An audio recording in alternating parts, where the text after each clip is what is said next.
আমার ছোট্ট রিফাত যেন আমার জন্য দোয়া করতে পারে, আর আমি যেন রিফাতের উসিলায় হাফেজে কোরআনের মা হইয়া খোদার জান্নাতে যাই।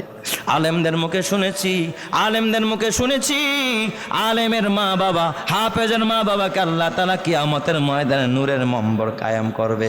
নূরের মেম্বারে বসায় আল্লাহ তাআলা নূরের টুপি পড়ায়া দিবে। কিয়ামতের ময়দানে যেন আমি ক্ষমা পাওয়া যাই, ওই বিভীষিকাময় ময়দানে যেন আমি ক্ষমা পাওয়া যাই। এই কারণে আমার ছোট্ট রিফাতকে আমি মাদ্রাসায় দিয়েছি। চিৎকার মেরে কোন সুবহানাল্লাহ। ও আত্র এলাকার মায়েরা, ও আমার বোনেরা, ও মা, হাতে পায়ে ধরে বলি রে মা, একটা সন্তান শামসুল উলুম খাদিমুল ইসলাম মাদ্রাসায় দিও গো মা, আশেপাশের মাদ্রাসায় দিও। এ মা, তোমার সন্তান যদি দিন শিখে, কোরআন শিখে, তোমার জন্য জান্নাতের ব্যবস্থা করবেন যিনি, তিনি কে?